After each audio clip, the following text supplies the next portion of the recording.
안녕하세요. 시사건건 홀수영입니다. 이번에 다룰 이야기는 변하지 않는 국민의힘 대변인 이낙연 이야기입니다. 자, 더불어민주당 경선 후보 토론회, 부울경지역 토론회가 어제 열렸습니다. 혹시나 하고 지켜봤는데 역시나더군요. 이낙연은 다시 한번 대장동 이야기를 꺼내면서 네거티브 공세를 이어갔습니다.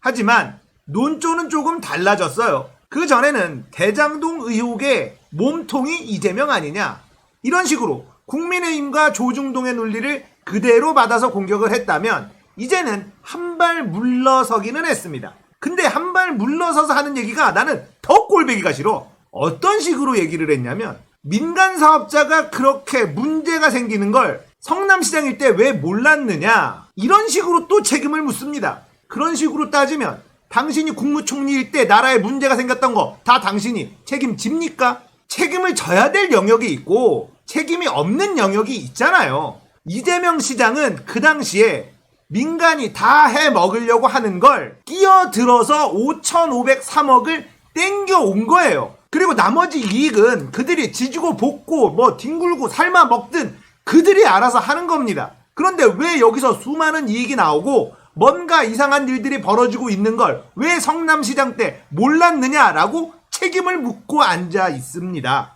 대한민국 국민 누구도 이낙연이 국무총리 때 화재가 생겼거나 무슨 사건 사고가 생겼을 때 국무총리에게 책임을 묻습니까? LH 비리 터졌잖아요. 국무총리 시절에 왜 그거 몰랐습니까? 국무총리 잘못한 거 아닙니까?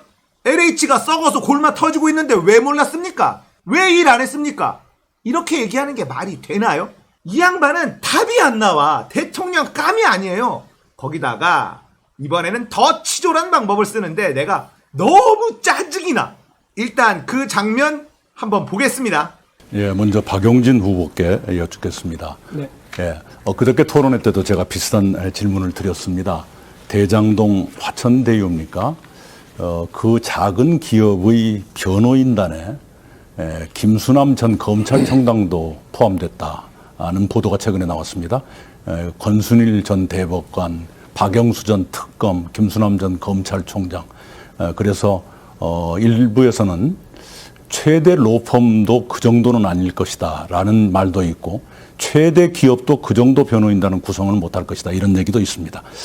세 가지를 여쭙겠습니다. 첫째는 어떻게 그게 가능했을까? 혹시 짐작 가는 것 있으면 말씀해 주시고요. 두 번째는 도대체 무엇을 방어하려고 그렇게 호화 멤버 변호인단을 꾸렸을까? 세 번째 더 심각한 것은 우리가 꿈꾸었던 법치주의가 특검, 검찰총장, 대법관 이런 분들이 뭔가 좀 범죄적인 어떤 것을 보호하기 위해서 그렇게 많이 몰리는 것, 그것이 우리가 꿈꿨던 대한민국인가? 이 세 가지 질문입니다. 정말 기가 막힙니다. 박용진에게 대장동을 물어봅니다. 왜 박용진에게 이걸 물어볼까요? 박용진이 이거에 대한 해답이 있나요? 연관이 있나요? 아니요, 없습니다. 그런데 박용진에게 대장동 이거 문제 있는 거 아니냐? 어떻게 생각하느냐? 이렇게 질문을 해요. 그리고 유명 법조인들이 다 화천대유에 들어갔었는데 이건 왜인 것 같으냐? 이런 식으로 질문합니다. 박용진에게 질문을 하는 이유가 뭘까요? 편 들어 달라 이거예요. 너 내 편인 것 같은데 나랑 같이 공격하자. 뭐 하는 겁니까? 애들 장난칩니까? 대통령이 애들 장난이야?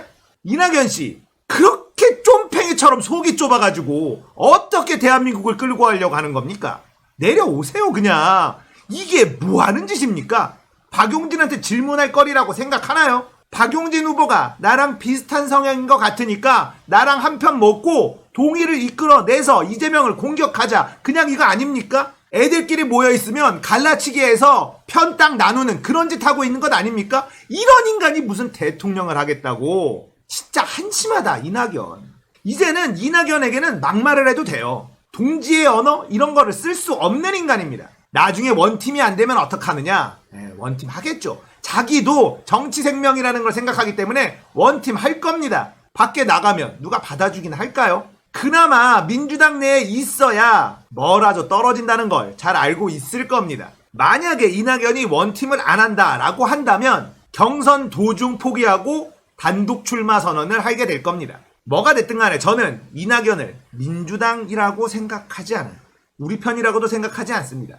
어쩜 저렇게 유치한 짓을 아무렇지도 않게 국민들이 다 보고 있는 경선 후보 토론회에서 할 수 있는지 너무나 기가 막히더라고요. 다행히 박용진 후보가 이낙연 편을 들어주는 발언을 하지는 않았습니다. 굉장히 원칙적인 이야기만 했어요. 그러니까 이낙연은 이거 내 편을 안 들어주네? 김이 좀 샜겠죠. 화천대유에 온갖 유명한 법조인들이 다 들어갔었다. 최근에는 최순실을 변호했었던 이경재도 화천대유에 있었다라는 게 또 밝혀졌죠. 이걸 왜 박용진한테 물어봅니까? 이재명에게 물어봅니까? 국민의힘한테 물어봐야죠. 국민의힘한테 물어볼 생각은 안 하십니까? 뭐 하는 짓이지? 어쩜 이렇게 국민의힘과 조선일보와 똑같은 스탠스를 취할 수 있는지 놀라울 따름이다. 이거 봐요, 이낙연 씨. 당신 때문에 대선할 때 종로 보궐선거도 같이 해야 돼. 당신 때문에 대선도 위태롭고 종로도 위태로워. 만약에 패배한다면 당신 책임이 아주 크다는 걸 잊지 않았으면 좋겠다. 민주당하고 정치색이 맞지 않으면 그냥 국민의힘으로 가. 근데 거기 가면 떨어지는 게 별로 없을 것 같으니까 그냥 버티고 있는 거잖아. 민주당을 국민의힘처럼 만드는 게 더 이득이다라고 생각하는 거잖아. 호남 홀대론을 엄청나게 뿌려댄 덕분에 문재인 대통령이 국무총리 한번 시켜준 건데 그걸로 이미지 한번 떡상한 걸로 대통령까지 꿈꾸게 된 거잖아. 자, 그렇게 대통령을 꿈꾸게 됐으면 비전을 제시하라고. 내가 대통령이 되면 이런 걸 하겠다, 저런 걸 하겠다. 오로지 이재명 발목 잡기에만 몰두해서 이낙연의 대표 공약이 뭔지도 아무도 몰라. 그런데도 지지율이 2위네. 이것도 신기하잖아요.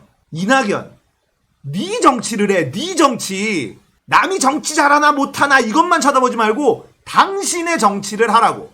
대한민국 국민들은 이낙연의 정치가 뭔지 잘 몰라요. 안철수의 새정치 잘 모르고요.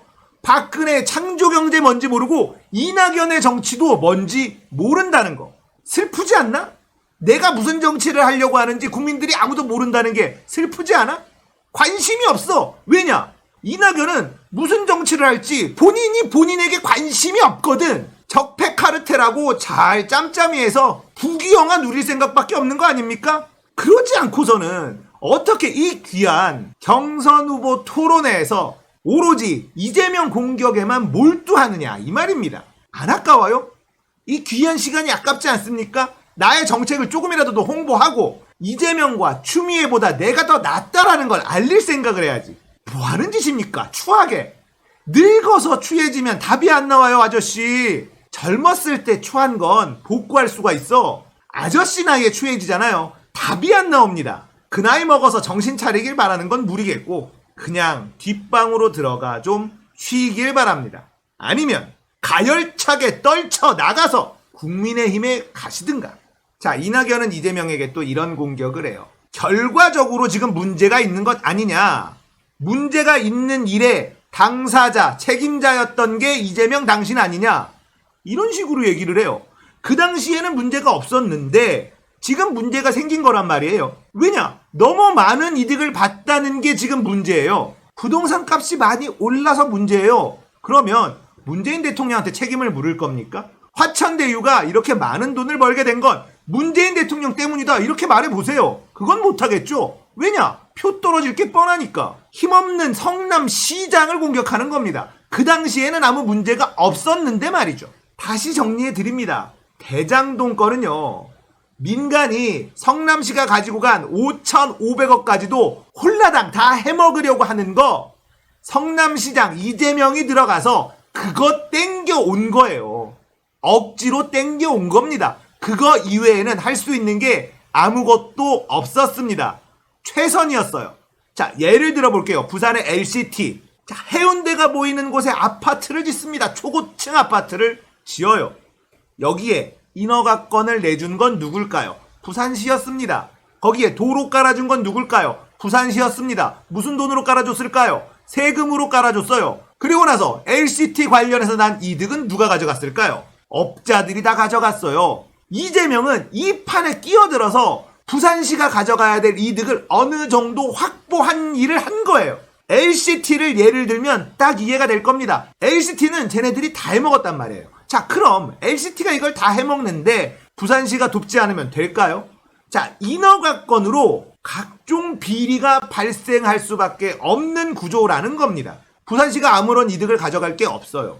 하지만 인허가건을 가지고 있는 결정권자가 있습니다. 사업자들은요, 이 결정권자가 결정을 내려줘야 막대한 이득을 취할 수 있어요. 그러면 인허가건을 가지고 있는 사람은 어떻게 할까? 당연히 뇌물을 받죠. 엄청난 이익이 나올 게 뻔한데 이걸 맨입으로 인허가건을 내라고 하는 게 말이 되냐? 그냥 이게 인지상정이잖아요. 당연히 엄청난 돈의 뇌물이 오고 갑니다. 이재명 시장은요, 뇌물 대신에 성남시가 5,500억을 받아낸 거예요. 쉽게 설명하면 시장한테 뇌물 주지 말고 시한테 내. 이걸 한 거예요. 그러면 인허가 줄게. 이게 문제가 됩니까? 그동안에 개인들이 다 착복했었죠. 업자만 착복한 게 아닙니다. 이 인허가건을 가지고 있는 관공서들, 지자체들 무조건 얽혀 있을 수밖에 없어요. 엄청난 이득이 보장돼 있는 개발에 인허가건을 쥐고 있는 사람이 그냥 땅땅 도장 찍어 줍니까?